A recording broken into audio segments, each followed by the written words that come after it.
Hey guys, Mauro here again. We are gonna go through a couple of videos. One of them Roger Federer, and the other one is Misha Zverev.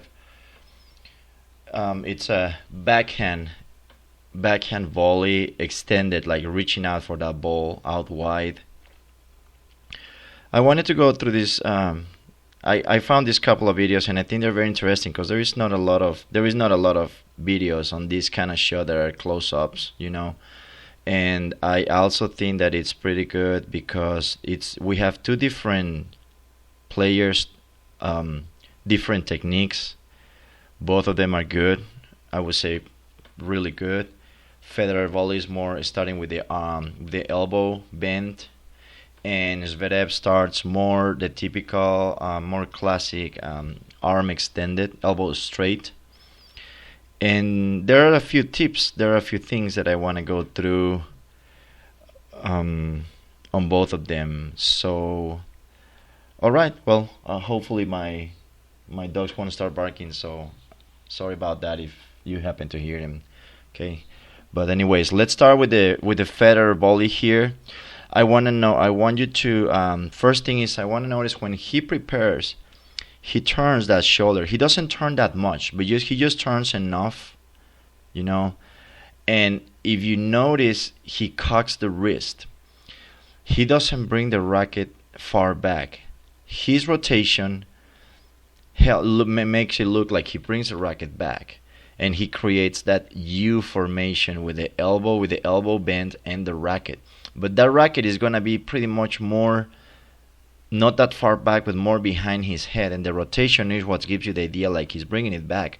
But the truth is that racket doesn't go far back. He changes it. He can go a little longer behind him. Bring the racket a little more behind his head or less, depending on the incoming shot. The elbow bend. That is one thing that differentiates him from the Zverev volley. You're gonna notice his arm extends right before contact. That is something that helps him in a regular volley. That helps you put under spin or side spin. So that's really good because that means you're gonna keep that ball. It bounces and it doesn't pick up. It's a hell of a shot to pick up when you find someone that can do that. Now you see right after contact, the elbow is bent. And right there, let's do it again. Let's watch this again. Racket back, and then he extends the arm. And right on the extension, right before he makes contact, the arm extends right there, and he creates that V formation that you always want to try to get the racket on top of the grip. In order to have a good solid contact with the ball. If you see the height of the head of the racket above the grip, pretty close to his head, the racket height and his head, which is good, that helps to control the shoulder in the front, eyes on the ball, head still, guys. I cannot emphasize enough on this. Head still while you're making contact and after contact. Right after contact, you want to keep your head still just for a fraction of a second, but that is going to help you have the control. Now, see what happens with the wrist right after that. He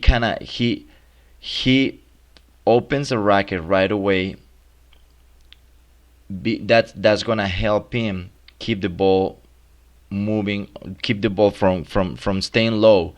He keeps the ball at a pretty good height. The racket ends up opening up in what we call the tray position.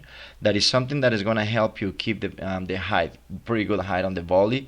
And you can see the counterbalance between with his left arm.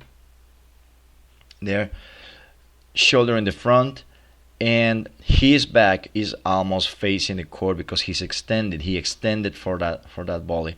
But I really want you to pay attention to what happens to his wrist and the racket there after contact, because that is going to help you keep that ball from hitting the net. Now we're gonna see Zverev's backhand. You're gonna notice that he volleys more with a classic arm extended, but what he does right after, you see that he kind of opens the racket there again, like Federer. He does a tray position, which is going to help him keep that ball at a good height. It's going to help him keep that ball from hitting the net. So you see contact, and as you can tell, he does a counterbalance with his right arm. In this case, he's a lefty. So let's see it here in slow, a little bit slower. Contact there, arm extended, eyes on the ball. See, again, he's got that V formation. He's got that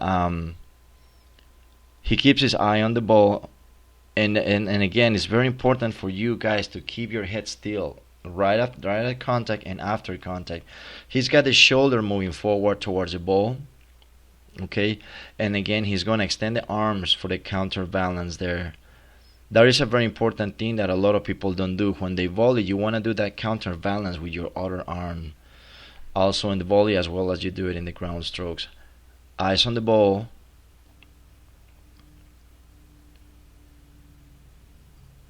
And you're gonna see that he does right after contact. See that the racket starts opening. That is something that also is gonna help you hit the ball more clean, more solid with the strings. He makes contact there, and his racket kind of opens down here. He's like caressing the ball. Of course, he's not doing that because you don't keep the ball that long in your strings. But it sort of gives you the idea that you're doing that, like caressing the ball around and finishing on what is a chin of the ball on the bottom, and ending up with the tray position with the racket. Again, you see from him to bring the racket that open, he has to cock the wrist a little bit there. That racket is pointing up, tray position, in order to keep the height of the ball. That's very important, guys. What you do after contact, I always mention that on the ground strokes too. You have to be very careful what you do. Want to pay attention when you do after contact.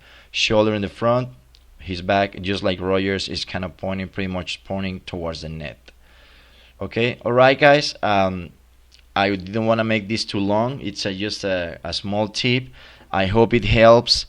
I'll see you next time, and remember, go out there, stay centered, be bold, and be perseverant, guys. Thank you very much.